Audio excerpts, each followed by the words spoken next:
Good morning, ladies and gentlemen. Welcome to EST's annual breakfast. This is the second year that we're having a combination of both the building material side as well as the FMCG. A very simple program, very short program. We have esteemed guests with us today. We have CEOs of companies, we have MDs of companies, we have general managers, we have CFOs, right to the left for everybody. I need to say special thank you to our guests who accept our invitation to be with us today. James Hodge, Lakewood, a surprise, I'll talk about that now, just now. Vani, to you from our legal division, thank you very, very much for the time that you with us this morning. There's more important work to do, but you guys have chosen for free breakfast. Thank you. A quick welcome to everybody. As in previous years, the main purpose of this breakfast is thanking. We at EST do not know a better way to get everybody together and to express our gratitude for all that they do for us for the year. I think we all deserve a big round of applause because we are people who talk with us.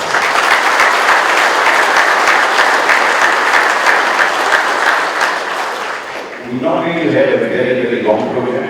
Our speakers are strict on time. So I'm going to do the first introduction to our speaker, whose name is James Hodge. And I'll read something about James, so we all know who James is. We are privileged and honored to have you with us today, James. Thank you so much for being with us. James is Deputy Commissioner at the Competition Commission. James is not only the Deputy Competition Commissioner, but also the Chief Economist and the Head of the Economic Research Bureau at the Competition Commission. He has been with the Commission since March 2019. Before joining the Commission, James was a senior partner with Genesis Analytics, which specializes in competition economics among other disciplines. James therefore has a depth of experience in the private sector as well as the public sector. He has been involved in leading cases heard before the competition authorities, while in private practice having provided economic evidence and reports in hundreds of cases across the full spectrum of economic sectors in not only South Africa, but other jurisdictions across Africa. James is considered a leading expert in sector-specific regulation. He has advised regulators and firms on key economic issues shaping the oversight of the important sectors of the economy.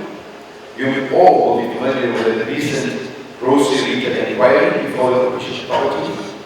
James has really played a leading role in this. James, thank you very much for accepting our invitation, and we welcome you for breakfast this morning.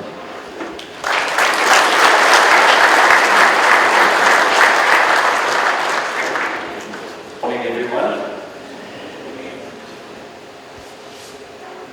I hopefully won't detain you long, but I just thought to use this opportunity to talk about the work of the Commission and a specific work program at the moment.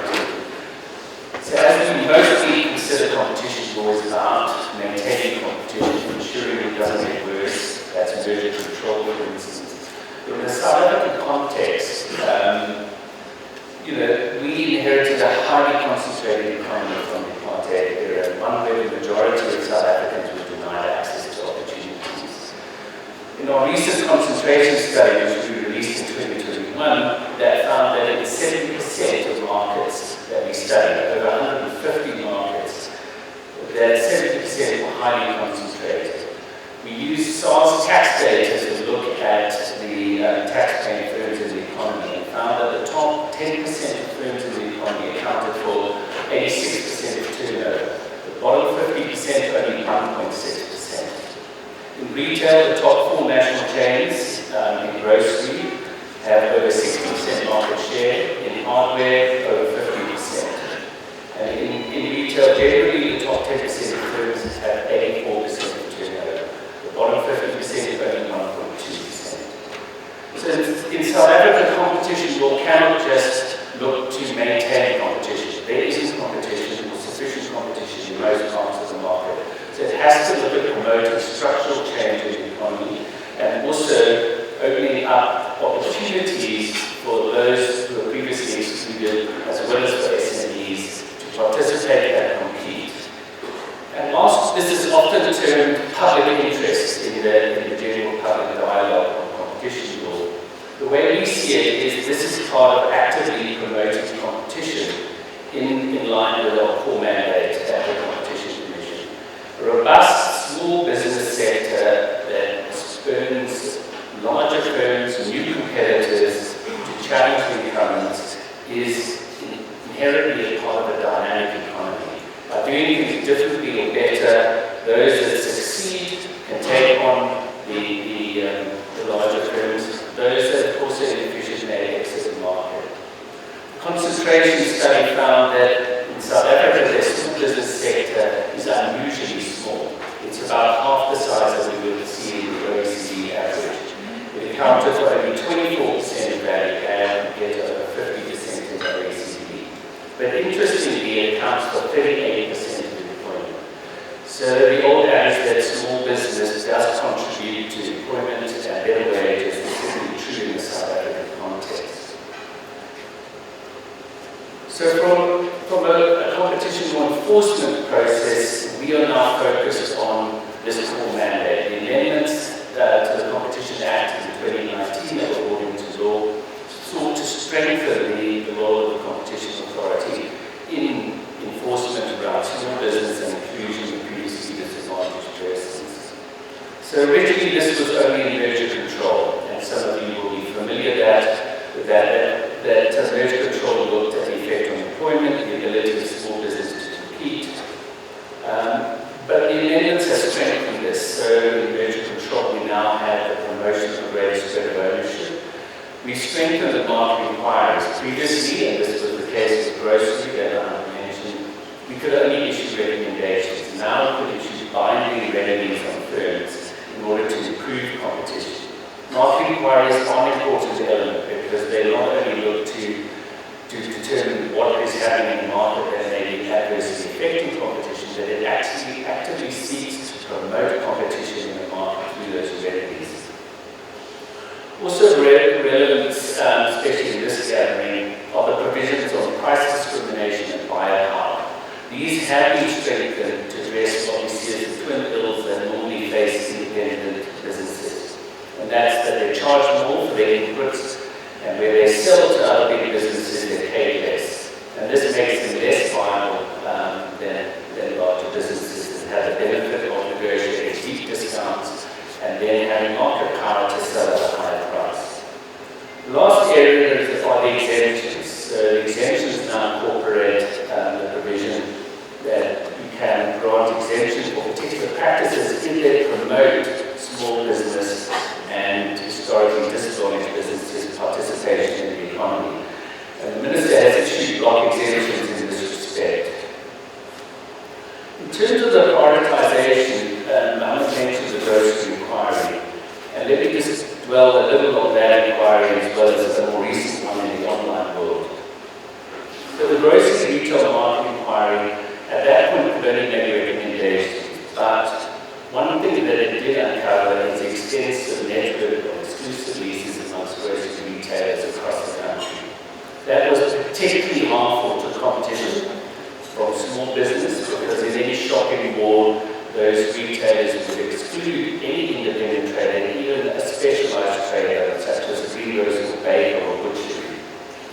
We have now reached settlements with all three of the big retail chains that had those leases, and they'll be phased out by the end of 2026, that all have immediately ceased to implement those exclusivities against small business and any historically disadvantaged businesses as well. What some of you in the room may also recall is that the grocery retail market inquiry recommended codes of conduct for suppliers and also for the shopping malls in terms of just the rebate structure and the prices received by small independent businesses and retailers, as well as the rentals charged by shopping malls for those businesses that often were discriminatory and unviable. Now, unfortunately, COVID did disrupt that work program. Shopping malls were in distress, the economy was express, but certainly those codes are not forgotten, and I'll come to it just now, but they're included in our enforcement of price discrimination moving forward. The recent online inquiry that was completed is looking at the emerging economy of online transactions. It looked at e-commerce, it looked at a range of other areas such as food delivery. And there are obligations being imposed on all of these leading platforms in order to promote small businesses, end discrimination against small businesses in the process, and promote historically disadvantaged businesses on those platforms. So Takealot, for instance, will have to prioritize the onboarding of black-owned firms, provide promotional credits to bring them opportunities on the platform, and also to reduce the ongoing subscription fees that they face. This is certainly an opportunity to change the nature of the online world, which is where commerce is moving. In merger control, we've also sought to prevent consolidation in retail and in particular merger creep. You will recall that we prohibited the cash flow acquisition of the building company, and in part because of the effect on other independent businesses such as EST that may have caused, but also to prevent consolidation in the building of retail market power, which is also something suppliers fret about in the process. We've also placed substantial conditions and divestitures on the Shoprite acquisition of mass-market gaming stores. To be frank, if it weren't for the job losses and the financial distress, that would have been prohibited. But certainly, as a result of those actions, we're seeing a serious slowdown in consolidation in the grocery and retail sector. Maybe just to end off, I thought let me just touch again on price discrimination. We have put guidelines out, and we're likely to put a revised guideline out early next year. But the point of guidelines is really to promote compliance. As a competition authority, we do not relish enforcement and fining companies. What we would prefer is to have partners in compliance and firms to take seriously the guidelines, look at their practices, and also even engage us if necessary in order to determine that their practices are compliant. When we put out the buy-power guidelines, we had engagements with the CEOs of all the major retailers in order to take them through what we expect, answer questions, and we saw tremendous change, which opened up a lot of business for small suppliers. On the price discrimination, the test prior to the amendments was a substantial prevention and lessening of competition. And certainly the history of that provision was it wasn't very effective. And it wasn't effective because small businesses rarely affect the competition in the market immediately. They do affect the dynamism in the market, but courts are not very good at understanding that dynamism and the impact. And so the provision has been changed, and the test now, certainly for small business and historically disadvantaged businesses, is whether the practice of differential pricing impedes effective participation. That is something that the courts and ourselves have to interpret. But in doing so, we have sought to assess whether that difference in price affects meaningful participation in the retail sector in particular. What we see in retail is margins are thin, and differences in price can mean the difference to whether you can profitably sell a product or not, so affecting the demand for retailers. To take one recent complaint we had, there was a 25% difference in the price for a certain product in the hardware sector. This is likely to be referred because at 25%, you can imagine you're unlikely to be able to sell profitably when others are getting such a deep discount comparison. Probably one of the important areas in retail are rebates and trade terms, because that might be the way that the discounts are calculated. And certainly it was a big important focus in the grocery retail market inquiry. Those have now been incorporated into our enforcement guidelines, internally and externally. And so it's maybe useful to end off just with a reminder of what those were. And many of the companies in this room participating in that process is coming up with a code that was reasonable for both suppliers, but also provided the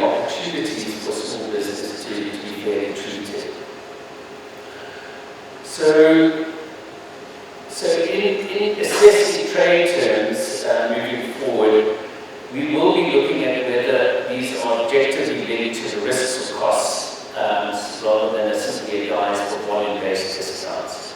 The current amendments to the Act prohibits a defence which is based on volume only in order to protect small businesses.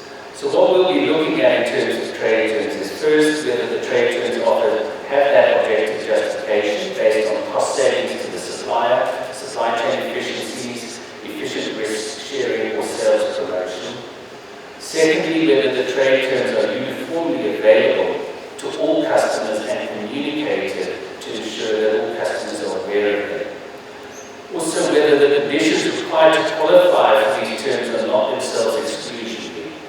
So minimum volumes, for instance, may be exclusionary of small firms. And also whether those conditions are applied in a fair and transparent manner as well. Thirdly, whether the relative percentage value provided under each trade terms to different customers is reasonably related to the relative qualification and value that they bring. That's in respect to the objective justification. And lastly, whether the volume purchase forms the basis for qualification of relative percentage value. As I said, under the new amendment, volume is not a valid basis or valid defense. So I think in terms of retail, both grocery and in hardware, two very important retail sectors, a lot of the companies in this room will be playing an important role in determining the future of retail in South Africa and whether it continues to be dominated by a few big groups or whether independent retail is given an opportunity to grow. Certainly, in this respect, we are looking for partners in compliance rather than customers at the competition region. So with that, thank you very much.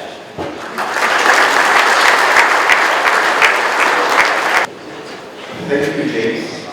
Now that the audience knows who's our friends, you guys can talk about with different respect now, okay? Okay, guys, let's move on to the program. The next speaker, I'm thrilled that he's able to be with us today. I'm not sure if you saw him outside or you will see him on stage now, but our special guest today is very little introduction, but it will be a missed opportunity to not give you a quick look into the man himself. Journalist at work, Malcolm Justin Mars is 29 years old and a professional rugby union player who currently plays for the Southern African national rugby team and Kubota Spears in Japan.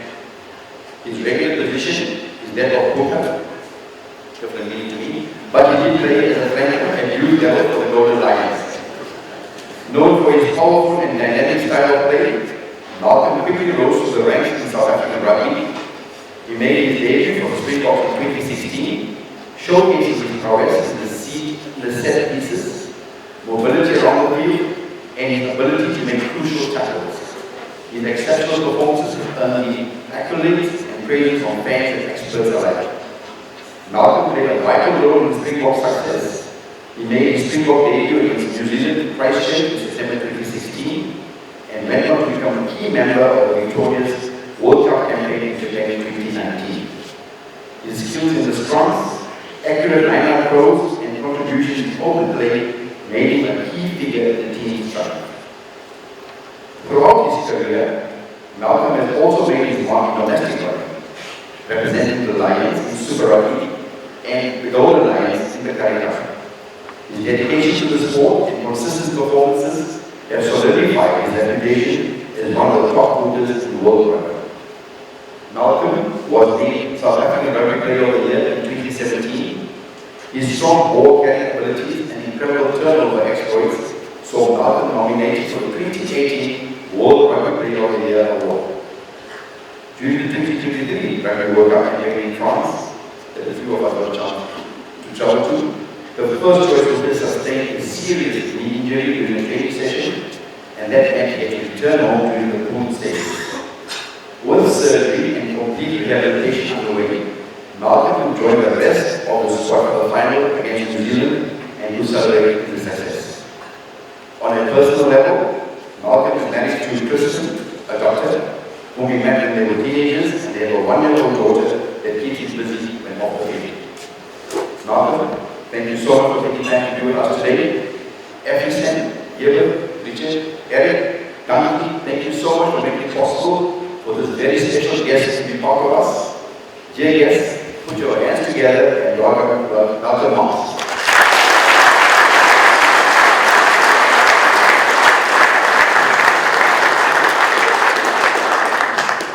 Just before Malcolm starts, he is pressed for time.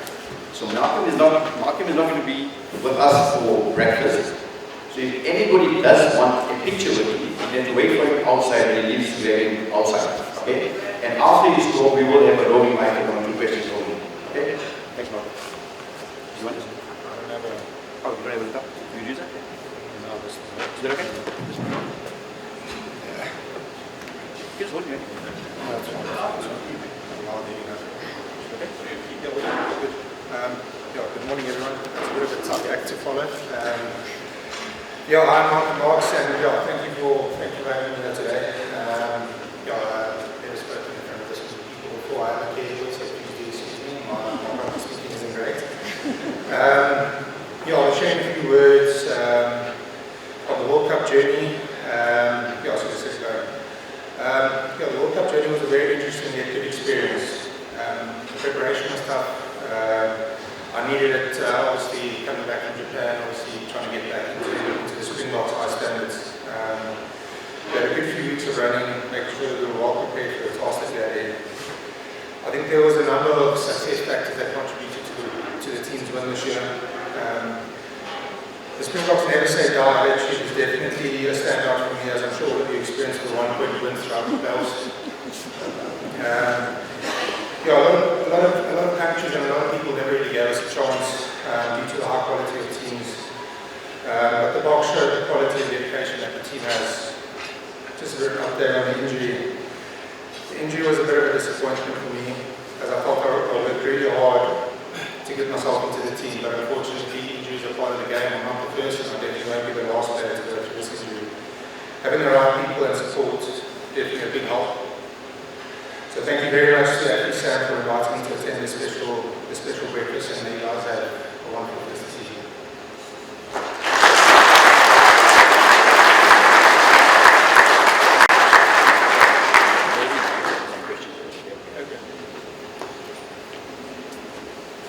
Any questions for Malcolm?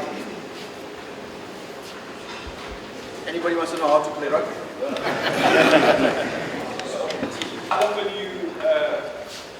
your recovery, how will the recovery take, and will you be back playing rugby for the Springboks again? Probably selected because I haven't really played any rugby since the injury, so hopefully I will be. Probably around April now I will be back.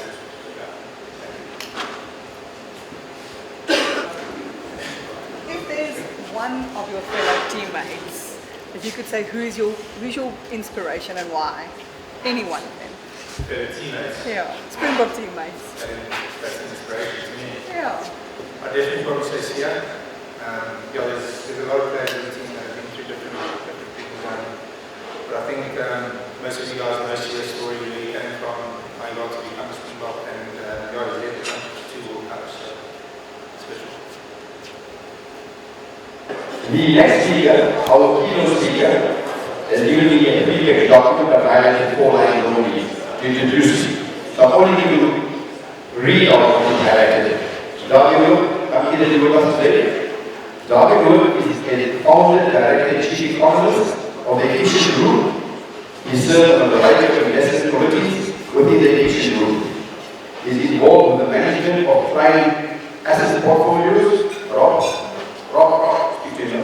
asset portfolios, and the most referenced economists in the country. His career includes, amongst many other things, the following. He has a master's degree from in economics, economist at the South African Reserve Bank, presented more than 1,000 television and 1,500 radio programs. That's what we found Louis and Soyman teaching us. So that's what we are.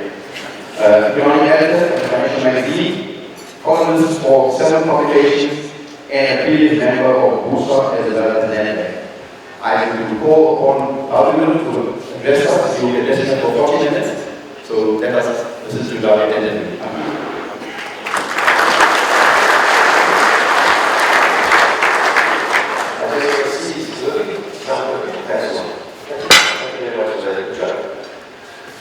Thank you very much for listening to me this morning. I had a speech sort of prepared in the back of my head, and after listening to the wise words of the Competition Commission, I decided to change my speech. Alright, let's start off by just looking at the economy. So what I'm going to do, I'm just going to start with a few basic things about how this thing that we call the economy. Then I'm going to walk around the world a little bit. See what's going on in the world economy, world politics, go to South African politics, and the South African economy on the lack thereof. We'll talk a little bit about that and some challenges in South Africa. So the reason to start off with some basic truth. So what is that secret ingredient? What are those things that need to be done to get the economy to grow? Is it complicated? We have to use sophisticated monetary policy and fiscal policies and trade policies and competition policies and that sort of stuff. And the answer is actually very, very simple. It's really, really simple. And if you do three things, I guarantee you your economy will grow. And the three things are, first of all, it will become clear when I say so. First of all, you must protect private property rights. Secondly, you must allow for free trade. I'm going to spend some time. There's a saying in economics that there is no free lunch. But in fact, there is a free lunch. And that free lunch is free trade. Because when a buyer and a seller comes together and they trade, both the buyer and the seller gains from this transaction. Otherwise, the transaction would not have happened. So after free trade, both the buyer and the seller are better off, and we've created a free lunch. But before you can trade, you must be the owner of whatever it is that you are buying or selling. And that's why the protection of private property rights are so important. And then of course the third ingredient, you must have sound money, basically meaning low inflation. That's the secret of economic growth. Protect private property rights, encourage free trade, and have sound money, and you have a successful economy. Of course, it's against ideology. There are a couple of other things that you can actually do, perhaps, to support the economy. And against South Africa, if you are really interested in doing something about poverty and unemployment in South Africa, if you're really interested in growing the South African economy, if you really want to empower people, you do what the most important things are to people, apart from the three things that I mentioned. Just do the normal stuff. Make sure that you have electricity, well-priced electricity. Make sure the trains work. Make sure it is safe to walk outside. Just the normal stuff. And that will create an environment where people, especially smaller companies, can start new businesses and thrive and compete with one another. And then, now I'm going to tell a little bit of a story, and that's what I'm going to get into the Competition Commission. I've studied communism, and I love all these various ideologies. And to understand where it comes from, and why people are communists, for example, or why people call themselves anarcho-capitalists, or all these various things. And I came across a beautiful little story about just after the fall of the Berlin Wall. Just bear with me for a moment, and you will see why the Competition Commission is probably the most arrogant organization in this country. It should be closed down. Let me tell you the story. So there is this bunch of economists. Before I get to that, remember the old Soviet Union? The old Soviet Union, that was supposed to be a communist country. It functioned with committees. There's only one thing more dangerous than an economist, and that is a committee of economists. And that is why the Soviet Union functioned really. They had committees everywhere. They started really at the bottom, thousands of committees. You build all these committees up to the top, to the whoever is in charge. They even had, during the time of Gorbachev, they even had an anti-hose committee. And I'm not joking, they had an anti-hose committee. The job of the anti-hose committee is to tell whoever manufactures anti-hose that you have to have the anti-hose, this color, and this, the structure, or whatever. There are committees for cars, there are committees for bread, there are committees for everything. So just after the fall of the Berlin Wall, a bunch of the Soviet economists decided to visit the fresh produce market in London. And they went to the fresh produce market, and the tour guide took them through the fresh produce market in London, and they were obviously very impressed with what they saw, with these huge volumes of things coming in and out. But something was bothering this ex-Soviet economist. And at the end of this tour, the tour guide asked, so what do you think? They said, we are very impressed. They said, but we have one problem. We've got one question. And the question is, where are the surpluses? Where are the surpluses? Now, if you understand this question, then you will understand why a system like socialism or communism doesn't work. Because in a system with committees, the committees will decide how to allocate the resources. It is inefficient, it is corrupt, and usually they under-allocate the resources. Like usually there were a shortage of bread and milk and cheese everywhere in the Soviet Union. The prices were all the same, so at least it was cheap. You couldn't get it, but it was cheap. Because they under-allocated the resources to factories, they couldn't manufacture enough of these sort of things. But sometimes they made a mistake. And sometimes they will over-allocate resources to factories. And the factories will produce more than what is required. But since prices were fixed in the Soviet Union, those surpluses remained. Prices didn't fall to clear the market. The surpluses remained. There was an instance, a factory in the city with the name of Tom's, where they manufactured titanium, very expensive metal, and they had a surplus of titanium 1 year, and people started using titanium to build the roofs of their houses. So that's the reason for the question about the group of economists. Deficits or shortages you can't see because they are not there. But surpluses you can see. And that's the fundamental problem of the social system. You misallocate the resources continuously, leading to either shortages and sometimes to surpluses.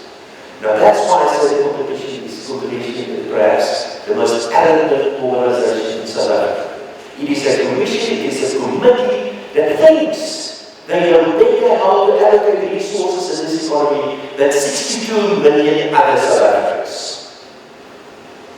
I just listened to what the Competition Commission had to say about the so-called collusion between the banks. And I'm not a great fan of the banks. But anybody thinking that you've got knowledge and insight and information to know how this amazing machine called the economy works simply does not understand economics. Now let me get to my talk.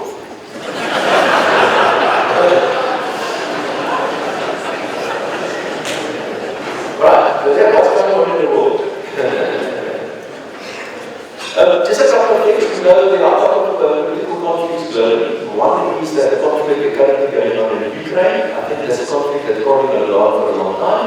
These sort of things are important to South Africa because South Africa is a small urban economy. Whatever happens in the rest of the world will impact on the South African economy as well. So this conflict in Ukraine, for example, is likely to be disruptive and continuously be disruptive if things like, for example, the oil price and certain other commodity prices as well. I've got a suspicion that the conflict in Ukraine will come to an end as soon as Donald Trump, or soon after Donald Trump is really elected as president in the United States. Because I think Donald Trump will put force on Zelensky to seize some of the territory of Ukraine. And hopefully that will be good. And I'm not on anybody's side, please. I'm not taking the side of the Russians or the Ukrainians. I'm an analyst, I'm trying to understand. One of the other things about Russia as well is that the Russian economy is currently much bigger than what we expected. But I suspect the Russian economy is going to slow down quite a lot. For a number of reasons, a very important reason is simply they're running out of people. The population is getting smaller, young people are immigrating, and they quite often drink themselves to death. And most of them very old. The life expectancy of the average Russian man, for example, is 62 years. It's the same as the life expectancy of the average man in Haiti, the poorest country in the Western Hemisphere. So, expect economic growth, better than expected, but a slowdown in economic growth, and expect this conflict to continue to be disruptive to certain things like, for example, commodity prices. The second economy I just want to touch on quickly is the Chinese. Now, Xi Jinping, the president of China, is a real nationalist. He wants his legacy to be unification of Taiwan. That in itself is likely to be some sort of global conflict. Putting up the Chinese against the United States in the East, and that can also potentially lead to a significant global conflict, maybe even a world war. In the meantime, the Chinese economy is slowing down quite a lot. And the Chinese economy was that massive economic growth force that contributed to the amazing global economic growth for many decades. Sometimes the Chinese economy was growing at as much as 12%. Now economic growth in China, for a number of reasons, are going to be significantly slower. We talk about 2-4% economic growth in China, much lower than previously. And in the meantime, the Chinese population is also contracting. And that will also be a headwind to economic growth in China. So do not look at China as a source of the force of economic growth globally anymore. I think the Chinese economy has done an amazing job for many decades, but that is probably over. And there are some other reasons as well. In fact, the Chinese economy can become a bit of a drag on global economic growth. The economy that I really like anymore are the Indians. The Indian economy is just roaring in. And of all the big economies, I think the Indian economy is going to be that economy that is going to drive global economic growth for the next couple of decades. And there are a number of reasons for that. One is that the population is still growing. The other one is that the population of India today is bigger than the population of China. And that's, you need people if you really want to grow the economy. And there are some other reasons as well. So expect the Indian economy to be this driving force for global economic growth going forward. For some other economies in the world, the European economy is basically dead in the water. The biggest economy in Europe are the Germans, and the German economy is currently in a recession. That, of course, will cool down economic growth in Europe, and most economies in Europe, the outlook for economic growth in most economies in Europe is not very bright. And a very important reason for that is because populations are contracting in many economies in Europe. There is a super economy in the world, and that is the United States. The US economy just keeps on the rolling ahead. Globally, we've had an increase in inflation. Gradually, inflation seems to be peaking. Internationally, started to come down on interest rate. But central banks did. They increased interest rates a lot in order to cool down the economies because inflation becomes a problem internationally. But despite a lot, significant increases in interest rates, tightening of monetary policy in the United States, the US economy just keeps on growing. Many economists, including myself, have been predicting a recession for the US economy. It's just not happening. The economy just keeps on growing. In the meantime, it seems to me, as inflation is slowing down, and I think with the third month, we will see the Federal Reserve of the United States sort of sitting on their hands as far as interest rates are concerned. That means, I think the US economy, the Fed in the United States, are going to hold increasing interest rates. They're going to keep it where it is now, and with the third month, we could see interest rates actually start coming down in the United States. And again, that will impact on the South African economy because it's part of this global financial market, and whatever the big guys do, especially the Americans, we tend to follow. Not really, but all of these walk in the same direction. So expect interest rates internationally to remain where they are, and maybe with a bit of interest rates coming down. So globally, economic growth is slowing down in total, but some bright spots, like for example, the Indian economy is still doing quite well, but expected acceleration in economic growth next year as the world economy is gradually interest rates are coming down as well. Maybe I just make a comment about the BRICS countries, which is South Africa's part of the BRICS countries. Now, many people are talking about the BRICS countries as a new global force, a new political and economic global force. Certainly, it is in terms of the size of the various economies a significant role player as a group, the BRICS countries. But the reality is that it is not really a unified force. Many of the BRICS members are just not on the same page when it comes to ideology and many other things. The Indians and the Chinese, for example, is a really good example. People are talking about the possibility of a so-called BRICS currency. I don't think that is going to happen. I think we could see the introduction, and then already we see the introduction, we see payment systems between the various countries, but that is not the same as a reserve currency. So don't hold your breath. We are not going to see a BRICS reserve currency, and the US dollar will remain the most important reserve currency in the world for a very long time to come, and there are reasons for that as well. Like, for example, when we did a very liquid capital market behind the US dollar. The only currency that potentially rival the US dollar as a reserve currency is the euro, and the euro, because of a huge capital market behind it as well, although it's very much fragmented, but nobody else will take over the dollar as the most important reserve currency anymore. So that's where the world finds itself at the moment. The world economy is perhaps slowing down. We are here, and there you can see some bright spots. And of course, there are some major conflicts that take place, mostly the recent one in the Middle East. And I am quite concerned that one of these conflicts could eventually spiral out of control, and it could lead to a much wider and bigger global military conflict, and that will not be good for anybody. So the world tension politically, internationally, certainly building up. In the meantime, economics is slowing down, but I think next year things will start to be a little better internationally. Coming to South Africa, and to see what's going on in the South African economy, and I'm going to start off with politics and see what's going to be our next government in South Africa. Now, before I get to the election on national level, I just want to make two very important points. The first one is what's going to happen to the local authority or to the provincial elections that are going to be very important for national government as well, firstly. And secondly, the support or the fall in the support of the ANC will have an impact on the leadership of the ANC on national level as well. So let me get to the provinces. The biggest province in South Africa is this one, Gauteng. 40% of the South African economy is generated here. It is very important for the ANC to keep control of the Gauteng province. The Gauteng and the Western Cape are the only two surplus provinces that contribute more to the national pot than they take out of the national pot.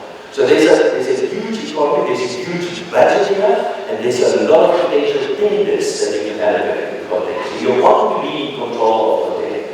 I think the ANC is going to lose the majority of the Gauteng, and they will have to form a coalition with some of the opposition parties, depending how far, of course. If it's a small loss, 49% or whatever, they can go into coalition with the smaller political parties. But if it is a significant loss, I don't think they're going to lose big power in Gauteng.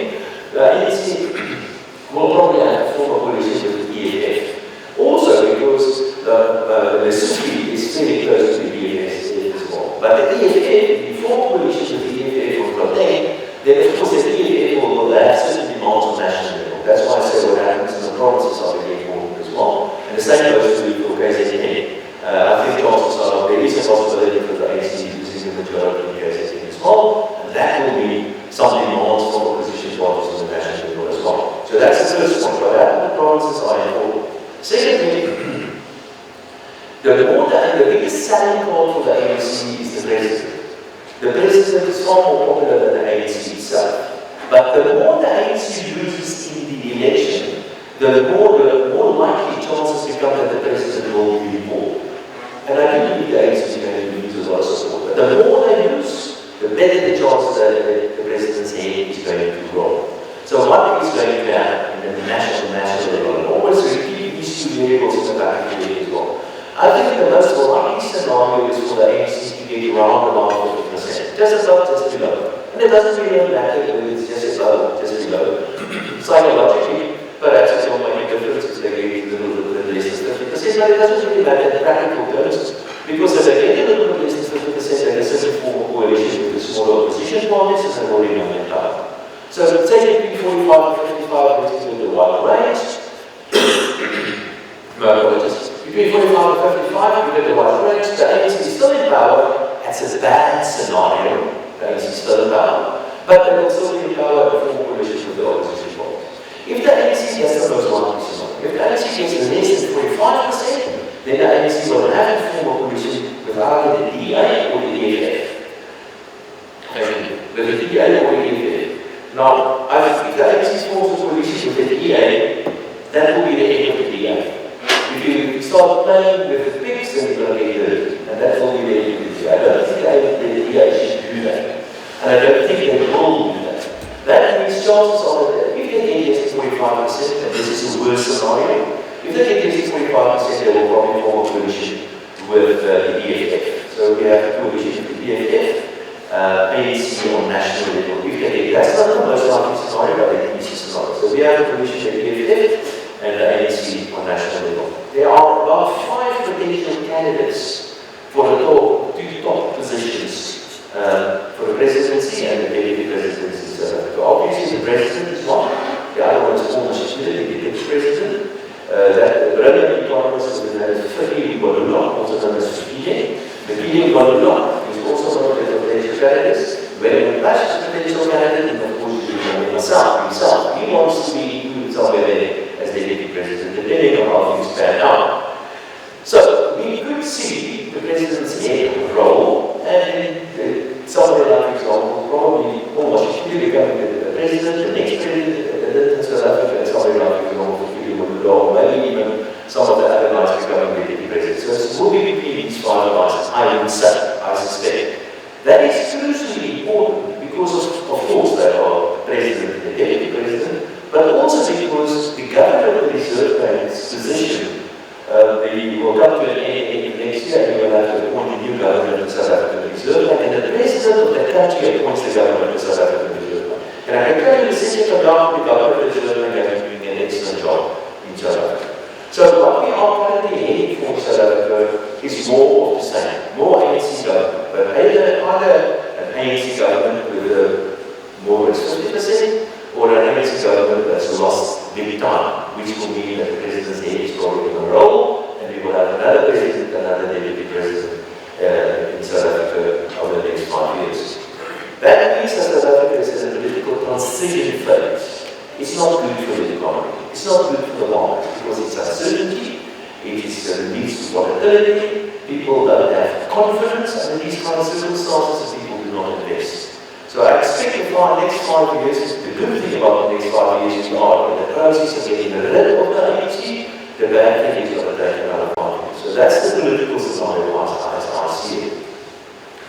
What will be the challenges of whoever is going to be in government? And there are 3 challenges to whoever is going to be in government. Of course, maybe more, but as the way I look at it, I think there are 3 major challenges.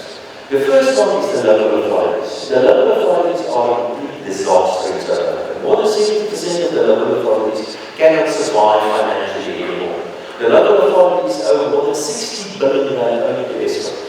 The local authorities. Now, the Minister of Finance said he's going to support the local authorities, but the local authorities are really the most important authority out there because those are the guys that the first authority that you make contact with. They are the guys that are supposed to give you electricity, they give you water, they give you paper. They are the guys that are supposed to create an environment where business can thrive. And they can't do that because the network that really mismanaged by the ANC government mostly. There's a huge difference between ANC local authorities and EA's local authorities. Everybody can see that. Just have a look at what the general was before. So will they be able to fix the local authorities and it's going to cost us a lot of money? I think no.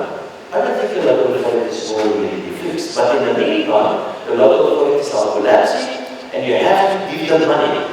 Either because they have to pay off some of Eskom's debt, or you have to give them money to fix their own infrastructure which has been destroyed to a large extent. So the local authorities is a major challenge to whoever is going to be in government over the next 5 years. The second big major challenge to whoever is going to be in government is our state-owned enterprises. Now we all know about Eskom. The outstanding debt of Eskom is in excess of 400 billion rand, 420 billion rand. The Minister of Finance promised that he will pay off 156 billion rand of that over the next 3 years. I'll get back to that. Will Eskom be saved? Can Eskom survive? Even if it pays off this 156 billion rand? And the answer is no. Eskom still will not be able to save, to continue financially. Eskom has been running to the ground operationally and financially. I have calculated that Eskom has lost about a third of its market over the past 10 years already. They've lost a third of their market. So what is gradually happening is that the private sector is generating its own electricity. That's a big part of the private investment that we're currently seeing in South Africa. The solar panels. So the private sector is generating more of that. And at the same time, the private sector is also, the businesses at local level are buying directly from Eskom, bypassing the local authorities. Because the local authorities supply electricity to businesses and they get money, but they get by EST, as an example, and that holds up the state that they owe the EST, for example. So now the local businesses are buying directly, and that will probably continue, meaning that the local authorities will get even in deeper trouble because they won't be able to keep on selling to the local businesses. But the two major parts, or two important parts of EST will gradually be privatized. That is what's happening. The generation part and the distribution part, but the big pylons, this transmission part, will probably be the only part of EST that really remains over time. Financially, EST cannot survive as it is. Of course, we know about the most recent sick child, and that is Transnet. The outstanding debt of Transnet is 120 billion rand. Transnet just asked the Minister of Finance for 100 billion rand bailout. The Minister of Finance said, no, I'm not going to give you 100 billion rand bailout. I'm only going to give you a guarantee of 47 billion rand. But understand what is happening here.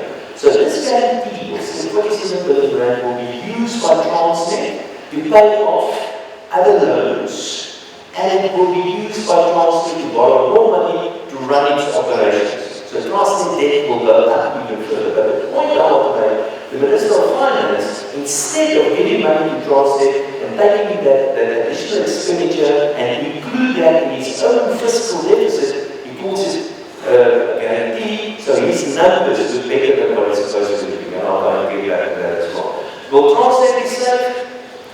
I don't know. Look at the experience I have in South Africa anyways, so it's currently having the ESCOM. I don't know whether Transnet will be safe. But Transnet is crucially important to South Africa. And the same goes with many realities. The post office is just coming to an end. It's not being privatized, it's just dying. They're just closing the doors. And the private sector is taking over many of these functions. And many, just about all the other, I call them the paracycles, just about all the other paracycles, state-owned enterprises are mismanaged and coming to an end. So that's the second challenge to go. Will they be able to fix that? And the answer is probably no.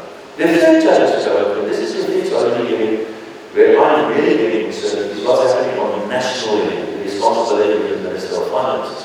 Where the Minister of Finance is responsible for various taxes, state spending, and borrowing, state debt, and that sort of stuff. At the beginning of this year, the Minister of Finance told us that the fiscal deficit, remember, the state spends so much money, and they're getting so much money by way of various taxes. That gap is referred to as the fiscal deficit, and they express that gap as a percentage of the economy, the GDP. So the fiscal deficit, the Minister of Finance said at the beginning of this year, is going to be 4% of GDP. Subsequently, they adjusted that in the medium budget policy statement, and now it's going to be 4.9% of GDP.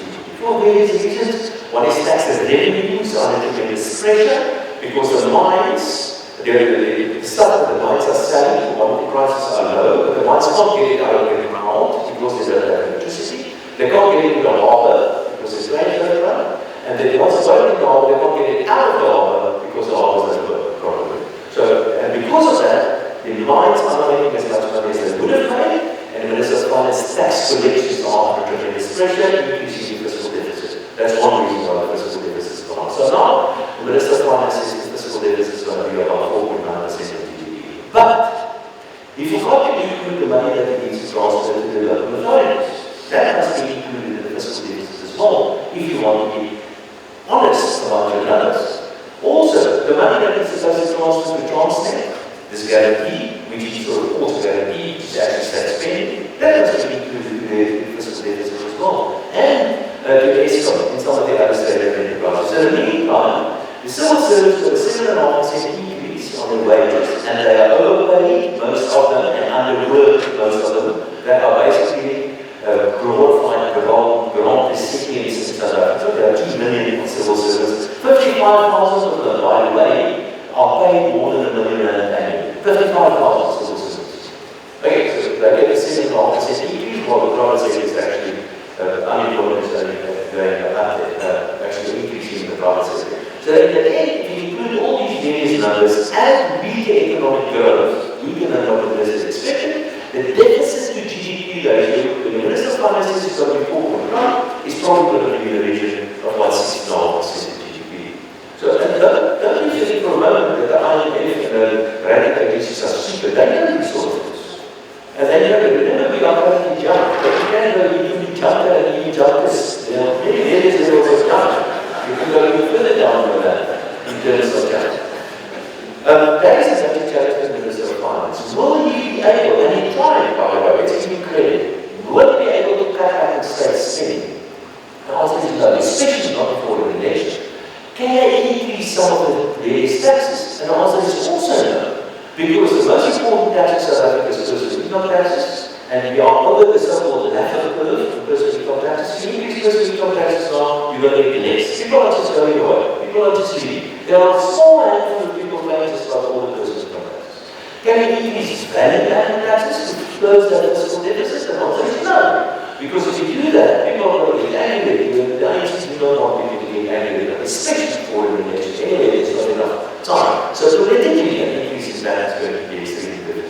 And then the third most important tax is company taxes. Can you increase corporate taxes? And the answer is also no, because as it stands, our corporate taxes are far higher than most other countries in the world, and if you want to attract companies coming to South Africa, you actually have to lower corporate taxes. So I'm afraid we are in real deep trouble when it comes to the fiscal accounts of the Minister of Finance. Keep in mind that there are 30 million people receiving an income from the state every month. 28 million of them are enrolled grant recipients. There's COVID grant, and the old age grant, and the child support grant, and so on. And 2 million civil services, like I said, mostly glorified grant recipients. So nearly 50%, nearly half of the population of South Africa get an income from the state every month. But here's the problem. So who's lending the state this money? Currently, state debt to GDP stands at 73% of GDP. That excludes EST and other state-owned enterprises. So the Minister of Finance debt to GDP ratio is currently 73%. And this is run by the end of this financial year. Remember, the state's financial year starts on a very appropriate date, and that's the 1st of April. So the end of March this year, the debt to GDP ratio will stand at about 75% of GDP. Next year, we will have a huge fiscal deficit again, and then you're going to see the debt to GDP ratio close to 80% or maybe exceeding 80% of GDP. And if you add the state-owned enterprises debt, which are mostly guaranteed by the state, to this debt, then you will have to add another 12% to GDP, really close to 90% of GDP. That's the actual outstanding debt to GDP ratio. The good thing about this, the good thing about our debt to GDP ratio, or let's say the less bad thing about this, that only about 10%, or just over 10% of that is in dollar or euro denominated. So that is that if the foreign loans fall due, and that's typically what happens to small economies like South Africa, is that financial crisis happens where you have to pay off foreign loans and you do not have enough reserves. And then your currency will completely collapse. Like what just happened to Zambia as an example. But that's not what happened in South Africa. We have sufficient reserves at the South African Reserve Bank to pay off our foreign loans as they fall due. Unfortunately, in the meantime, because of the weaker currency, the Reserve Bank has been making a lot of paper profits on its gold and foreign exchange continuously reserve account at the South African Reserve Bank. And the politicians suddenly found out about this, and they said, can't we use some of this money in the meantime? Because we need a lot of money. But that will have all sorts of bad consequences in the economy, increasing the total media that you will have to sell your dollar reserves, and then you will really be for trouble. But in the meantime, we do not have a foreign debt problem in South Africa. But who are the guys funding this debt of the Minister of Finance? There are 5 guys funding the debt of the Minister of Finance. The one is the normal savings industry, unit trusts, for example. If you buy a unit trust, a fixed interest unit trust, for example, they buy government debt insurance. The other one is the short-term insurers. Short-term insurers buy a lot of government debt insurance as well. And the third one is the pension funds. Pension funds invest a lot in government debt insurance as well. Then you have 2 more funds. One is the local banks, and the other one is the international funders, so international investors in government debt insurance. Now what's been happening recently, we have been playing a little bit with the Russians in the sea with all games and things. The Europeans and the Americans are the major foreign funders of our local debt. And because of that, they started selling our local debt. If the people selling our local debt, long-term interest rates go up and the rand weakens. And that's part of the reason why the rand weakened recently. Because foreigners started selling our debt for political reasons. The Chinese are looking for trade, But the Chinese do not invest in our debt. The Europeans are getting to do that, and they can sell it. So who can buy this debt? And the answer is the local banks.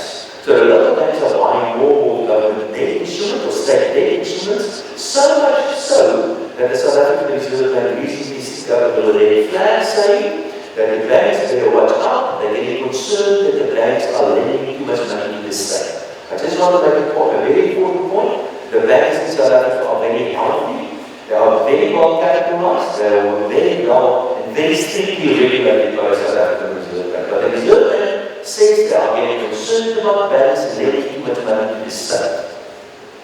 That's where we are. So how's this thing going to pan out? I'm afraid we are heading for a financial crisis in South Africa. The day is going to come and the private sector is going to say, listen, we don't want to fund this fiscal deficit anymore. Unless you pay us a lot of money, unless you pay on much higher interest rates.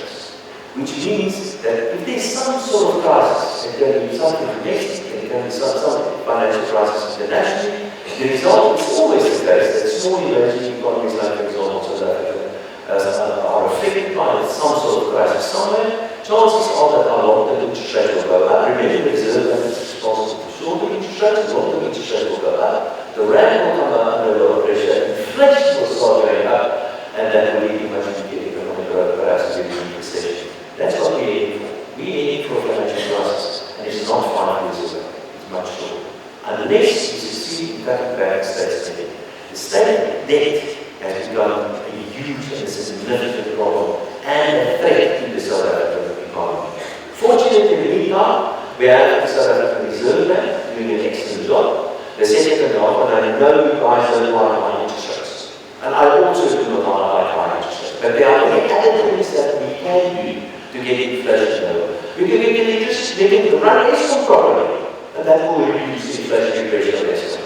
We can be a little bit more careful to position ourselves internationally, politically, for example, and foreigners will not sell the South African rand, which will eventually lead to inflation. So there's much more that the government and the state can do, a lot that they can do to create a more competitive and real competitive macroeconomic environment, and not the quasi-competitive environment that the Competition Commission is trying to establish in that country. But a real competitive macroeconomic environment, and that in itself will get inflation lower. But since that is not available and politically very difficult to do, all that's left for us, for the Reserve Bank again, is to increase interest rates. So don't blame the Reserve Bank for increasing interest rates. The Secretary is doing a brilliant job under very difficult circumstances. And next year, when his job his term comes to an end, I hope somebody will replace him with the same kind of view on monetary policy. Please, whenever you can support the South African Reserve Bank, you're doing a very good job. In the meantime, economic growth, we're waiting for the economic growth numbers this year for the third quarter. I think it's going to be around about 0%. Next year, we probably going to see the economy can't really grow faster than 1% because you need electricity. There's just not electricity can't grow. Now we've got additional problems, transport, and stuff like that. So we expect economic growth to hover 1% or lower. In the meantime, the population is growing around about 2%. It's easy to understand that on a per capita basis we will keep on getting poorer. Remember, we've got about 70 million people depending on the state for the income. And as the state's finances remain under pressure, the state will have to spend less money. And inevitably, if you spend less money, you spend less money on people. If you spend less money on people, people start getting angry. And that's something else that's very concerned about in South Africa. Public violence, people in the streets that we start done, and we saw that in this. And it is because of this mismanagement by the South African economy and the ANC. That's the reason for it. So the good news is I think the party is strong, will probably get rid of the ANC and things will start, hopefully start looking good, but for the next 5 years it's going to be a rough ride. A couple of other things that are still working very well for South Africa. I think the Raymond John is a brilliant Chief Justice in South Africa. They're doing an excellent job.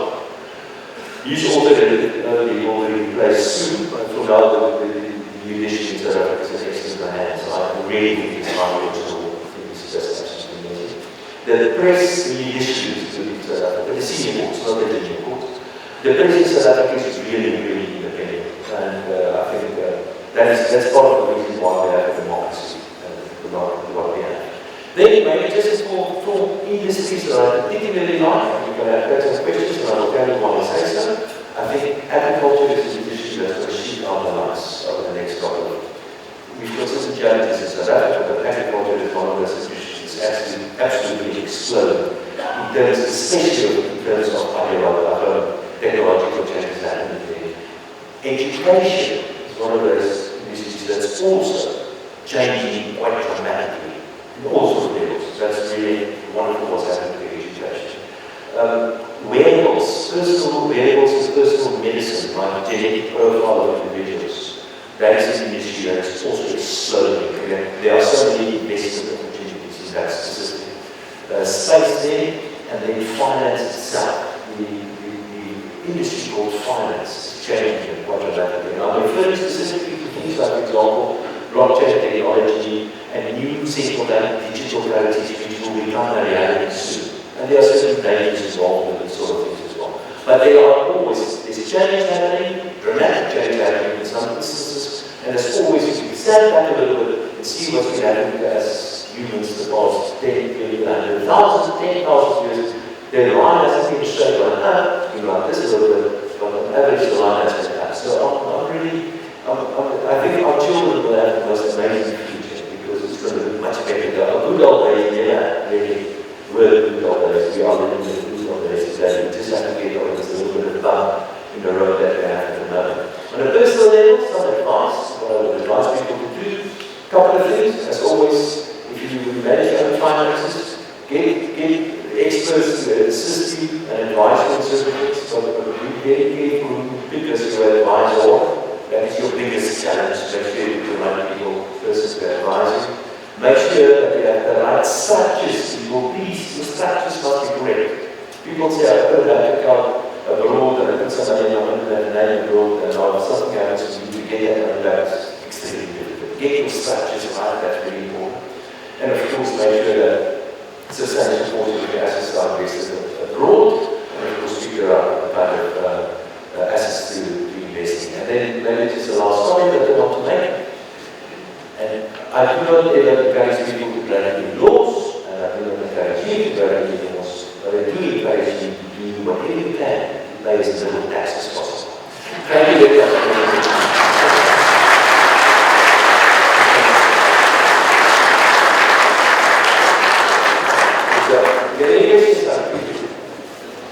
Thank you, Gavin. There was a wide spectrum of topics you spoke about. Interesting. Next time we'll ask for a more negative talk from you. Much appreciated. We may have 2 or 3 questions quickly. We're changing time. Anybody needs to ask any questions to Gavin for a quick answer?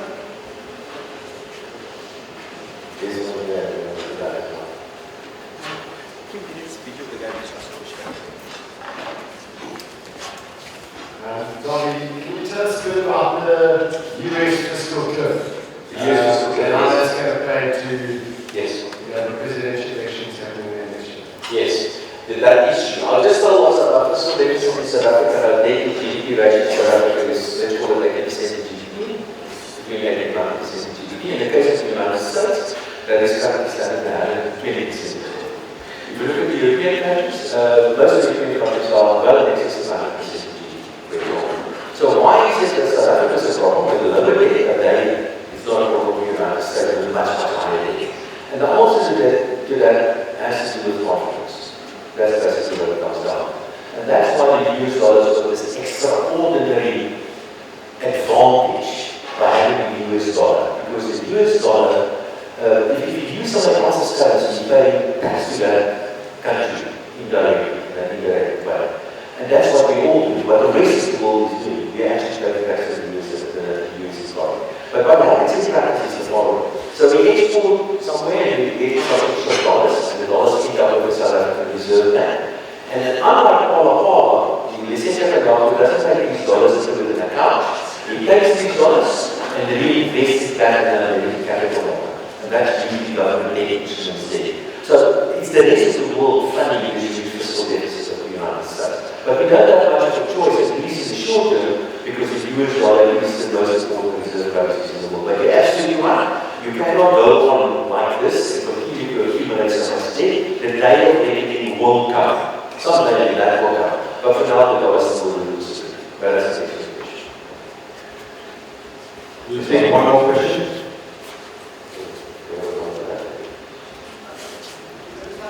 Morning, just National Health. Okay. The National Health Insurance. Don't worry, it's not bad. Despite the legislation, there are two reasons why. First of all, there's not none. They're just as none. And the second reason, perhaps the most important reason, is that there's one thing good about having an incompetent government, and that is that they're also going to implement a bad idea.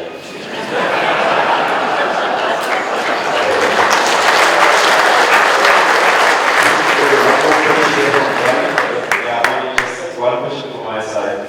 We obviously see an acceleration on the climate change that is currently happening. So I just want to get a view on what is the outlook on the economic impact of the climate change that is happening on the economy locally as well as globally. I know it's one project international, just to get a view of what is the outlook of that and its impact on the economy forward. Okay, I understand your question. The question is basically if you implement some of these suggestions, what's the impact on the South African economy? I think it's going to be bad on the South African economy. I think it's unfair for the rich world to expect small economies like South Africa and other small economies, emerging economies, to implement all these measures in the name of global change, environmental change. I think if they really want us to do that, I think they must pay much more than what they pay currently. If I was the government, the South African government, I will keep on using coal. There's a lot of new technology that you can actually use coal quite clean, and I will invest heavily in nuclear. That's what I want. But we want to walk away from the coal of the market. That will be detrimental to the economy. Thank you. Thank you very much, Mr. Speaker.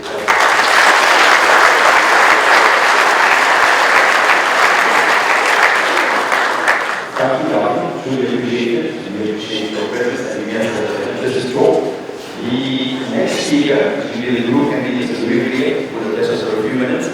We're not too far from the real purpose of the morning breakfast, so this will be a few more minutes. For now, I just need to draw my attention to the FMCG team of people.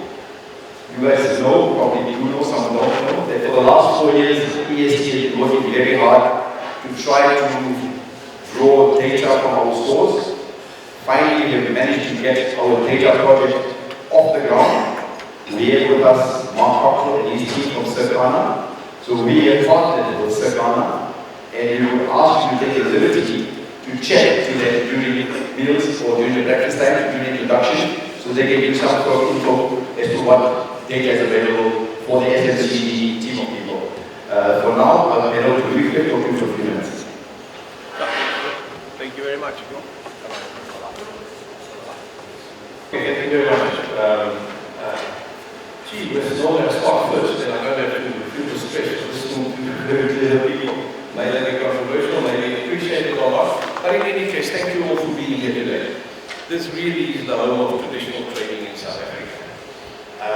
And with most listed companies in both FMCG and hardware in this room today, and many, many more independent suppliers, it really is probably the biggest get-together that you will find of suppliers into this channel. This is a wild channel, you know that. Everybody who trades.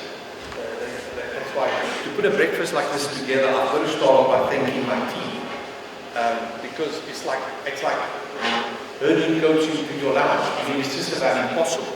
And phoning and reconfirming. So Mohammed, you and your team, thank you very much for putting it all together. Okay, good. Okay, so a big thank you to my team for putting this together. This is difficult. You know, we don't give a big company, public relations company instruction to do a breakfast once, we do it ourselves.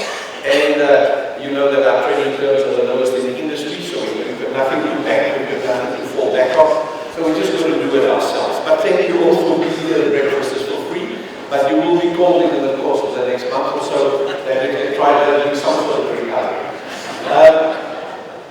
My apology to the hardware guys. Of course, FMCG is a very, very sophisticated market. So when I need to put one or two or three examples, I'm really going to probably be focusing on FMCG, simply because I have seen more research documents, more articles, and more any publication over the last year about bottom in FMCG trading that I've seen in the last 10 years. including James's stuff, okay? Because we track them very, very close. So, this is a channel that roughly represents, I think if you can count them in the FMCG space, about 150,000 Sparta stores. Sparta stores, of course, lies in the channel below us. They go from Spaza to street vendors to independent supermarkets, independent supermarkets. So 150,000. The number of, and the turnover number very much suspect. It varies from 600 billion per annum, if you include food, liquor, personal care, home medicines, and one or two other categories. It varies from a Spartan's number of about 600 billion down to a normal number of about 150 billion in foods only. So, at no time has this channel been under more scrutiny than right now. Why? Because as for you sitting here who's all running companies, I can tell you now, as Dali has explained in our studio 4 years ago, I said, guys, watch us, we'll become the slave of the national economy. We were all at our tails in the air, sales were looking good, results published were looking excellent, and everybody thought this thing is just going to go on forever. We came out of COVID, everybody was smiling, we thought the holiday was going to last forever. And that is where we are right now. We are all just simply becoming the slaves of the national economy. And for each one of you that I see in my office, where we can do billions and billions and billions of rands of turnover, for each one that goes up, I see opposition coming down. So we're just cannibalizing on one another. It reminds me, down just before our party trip. It was like, and the new government took over. It was like, there was just nothing happening. If you wanted to have growth, you maybe steal it from somewhere else. So we see that tendency for every FMCG company that goes up, somebody in the same category comes down. And the same in the heartbeat industry. For every cement company or any one of the other hardware companies that goes up, and one other one is coming down or ultimately falling out of us. So you have to spare some sympathy for James. Because when he tells you that this is a concentrated economy, it really is a concentrated economy. So if I tell you that if you look at the statistics, most of the turnovers is probably locked up in 10 companies, FMCG companies. That's it. That's where it sits.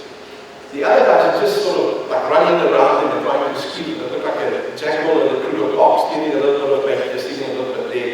Not really anything there. So bottom end has been measured this year has grown 22%. Top end retail has been measured to grow between 9 and 12%. ShopRite shooting the lights out.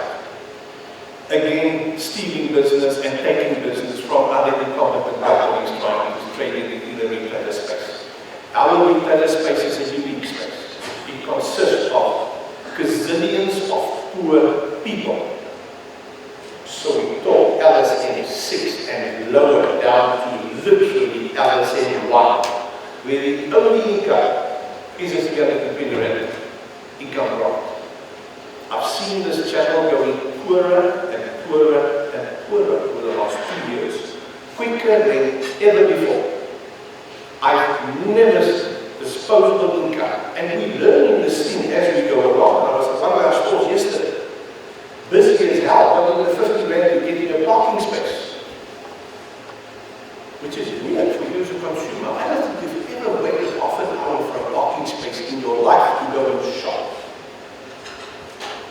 So you find these big box wholesalers that ships down into the next channel because this channel lies deep and it lies very wide. So you filter the produce down. And by the time it gets to the consumer, you as the supplier probably have lost track of your product. You actually don't know. It's like disappearing into a big black hole. So I said last year, the year before, when we were all sort of smiling, I said, if we want to thank anybody for while we're smiling, we would thank what the economists are horrified with, which is basic income grants and all the other social welfare payments, etc. Because I can tell you now, from a poor man's pocket into the economy is not longer than 48 hours. And I see it. I see it from the day, from the minute the SASSA payment is paid in our store,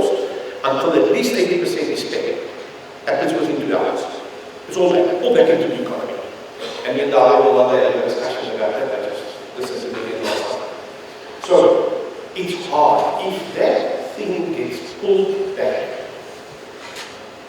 if you go into the townships, there's just hardship.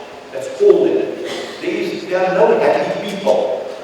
So if somebody pulls out of Kalini because the roads are too bad, you haven't been to the Kalini township. If somebody pulls out of Pitswalwa in a factory, you haven't been to the township. It's just sad. I think we've been closer to mass starvation than what we've probably ever been to. And as the infrastructure crumbles, bad for the national economy, but the microeconomy is starting to flourish. And you see it, there's a lot of complicated stuff that happens. By the time you've put that 150 billion around efficiency. And a lot of micro stuff is happening. All of a sudden, it gets much more difficult for township dwellers to get to town. So shopping becomes closer. So spaza stores become more prominent. 2, it becomes the future growth for chain retail. There's no other place to go. You build as many shopping centers as what you want to do. Your others in 7 to 12 spend is no use. And then they will be poorer. In bottoming, when poor is so much quicker. Don't worry about the economists telling you that food inflation is 7%. Others in 5, food inflation is 20% plus. But it makes 70% of the personal spending. So I take that 20% out of your salary. You just see what cost of that. Of course, I'm getting cost driving in this morning than mine. So I want to go through one year with our car being stolen. So there's a few nice costs. It's still there. So it drives this microeconomy down the line. Okay? Of which my car is one of them. But it gets people to be very desperate. They just don't know where to go and hide anymore. And as I say, if you look at research of hungry children going to school, there's no end to it. You look at malnutrition in townships, about certain population groups, there is just a no downward spiral. It's just going up and up and up. So where do these spaza stores fit in? Independent hardware stores, independent stores, stores selling the cement. A spaza store is not something that creates wealth. They're actually just in the battle for survival, and it provides employment. You put all of them together, they provide about 2.3 million employment and jobs in South Africa. Big numbers. It's however very volatile channel that can be run over by chain retail like that. Well organized, well functioning, good services, etc. etc. So it is a channel to be protected. And it is a channel that we need to look after. And if we don't, I think the only people that will suffer will actually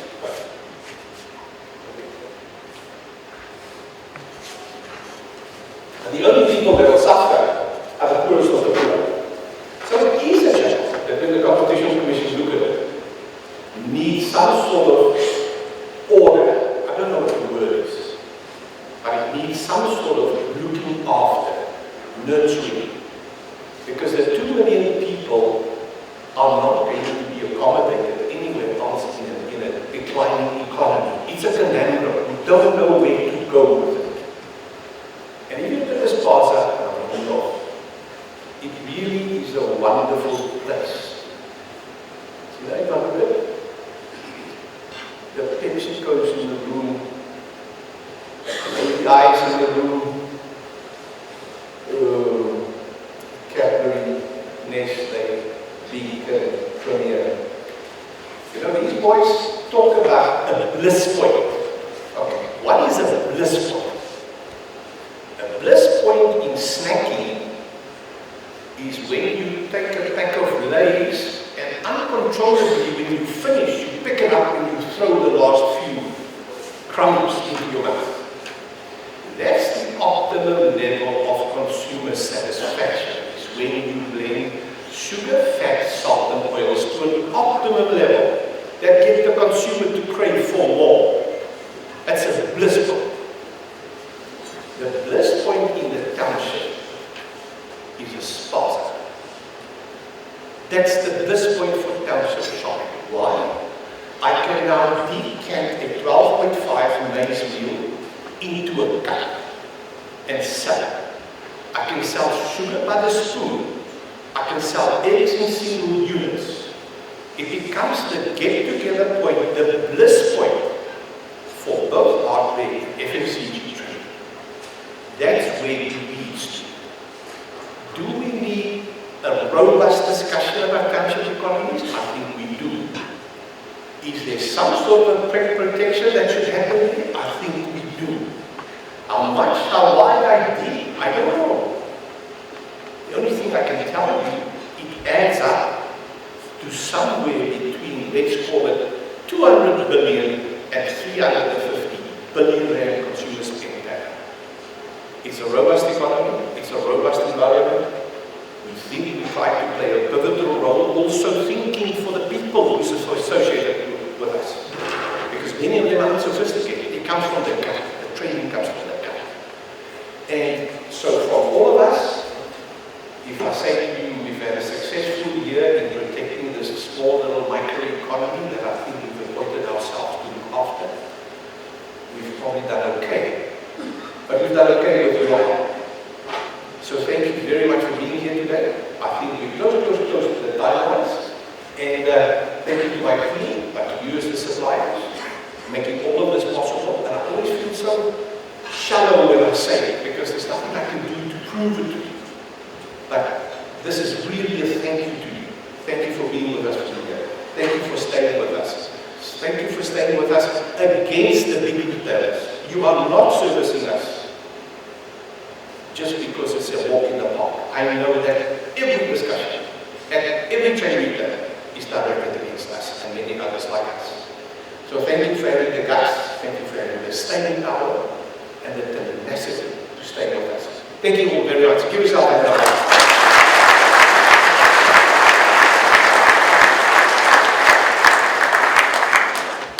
Thank you, Luke. We're almost at the end of the formal proceedings. On your table, our marketing team has took a pamphlet, which is also, and this is just a tentative diary for you to know that the events that will take place with EST next year. This is the hope, this is the plan, and God willing, we will be able to do all this. So we've got 2 goal days, one in March and one in October. We've got the trade shows in June from EST building. We've got the food trade show that will be held in October, and we will try to have this practice again next year, December. So dates will be confirmed, and I think we get more technically advanced, right? By having a proper email address so that you guys know emails from us and will reply to it, and it's a lot of things. But so the thank yous quickly. The most important thank you to you, suppliers, for taking time off your schedule to be with us today. Truly, truly appreciate it. To all the guest speakers, Darby, James, Malcolm, Kevin, thank you very, very much for being with us today. To Nadia and the catering team for putting together an excellent breakfast that you guys have enjoyed in a few minutes. Thank you very, very much. To Chili Fong for doing the sound for us, much appreciated. And Sam Kim, truly appreciated that you guys are with us every time. To the Lakewood Conference Center, I think we worked until 10:30 last night. Thank you to them, the management, for helping us organize this thing. To Justice, Brian, Dinesh, Pat, Rob, Harry, and all the BDMs are present, and all the guys who tried to put together all the invitations so that we can get it out to people in time. So you get here today. Thank you very, very much for all that you've done for us. To the suppliers, like I said, thank you very, very much. And we're going to have breakfast now, so it's a buffet breakfast. We've got 4 different points for you to serve yourself on. There's one on my right, one on my left, and 2 at the back. So there's 4 different points for us to join the buffet. Please help yourself. When you enter, each one is giving a coupon or a voucher that you will please redeem on your way out as worth for a Christmas gift from EST for yourselves. I need to let you know that if you're taking this gift, you will not be able to go through security at the airport, so put it in your check-in luggage. Okay? That's all I can tell you. It's not a bomb in there, but they're not going to allow you to take it through on carry-on luggage. From my side, I'm happy to be here. Truly appreciate Anki. Be safe. Happy holidays. See you in 2024. Thank you.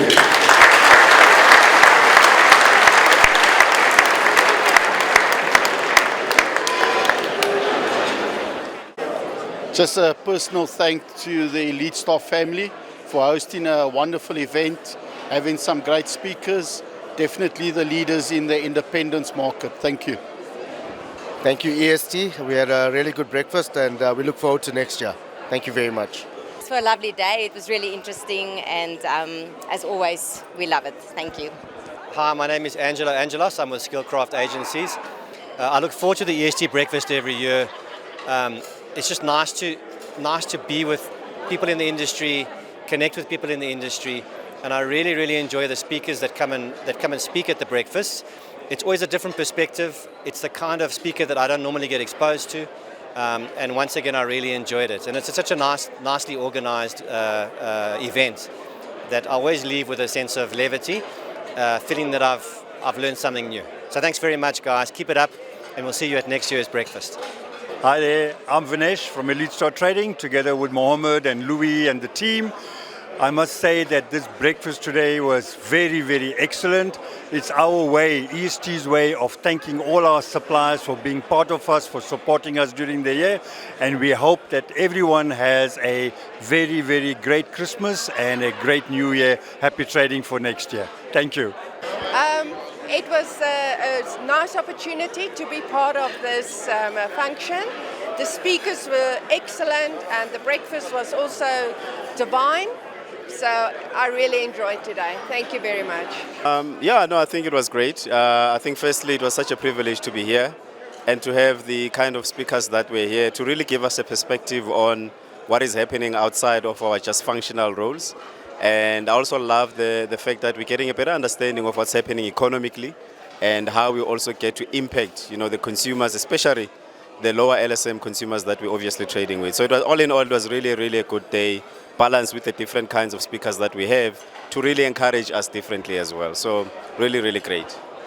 Mark, thanks for joining us at the EST breakfast. My pleasure. What is your impression of the breakfast as a first timer? Yeah, first timer, very professional, very well organized, fantastic venue. You can tell that EST value their suppliers. Obviously, there's a lot of great relationships and collaboration. And I thought the guest speakers were a wonderful touch in terms of the South African economy, and having the likes of Malcolm Marx here was a bit of a icing on the cake. So, bit of a bonus. Lovely event. Thank you very much for having us, and looking forward to next year. Thanks, Mark. Lekker. Cheers. Bye. Thank you very much to the EST management and staff for well-organized breakfast. As usual, very well put together. I enjoyed the speakers, got a lot out of today, and wish you all the best for the future. Thank you very much. See you again next year. Cheers. Morning, guys. Just a big thanks from the Effective Sales team to the Elite Star team. Thanks for putting this breakfast together and always including us. We really appreciate it, and all the best for the rest of the year. Cheers. So guys, thanks for a lovely breakfast this morning. Great seeing Malcolm Marx, world's biggest hooker and the best Springbok we have. And just thanks for a great event. Great speakers, very insightful to listen to everything, and looking forward to next year. Thanks. Thank you very much to the EST team. It was a brilliant morning as always. I think it's one of our highlights on our calendar, looking forward to this breakfast. The speakers were fantastic. Okay, really enjoyed it.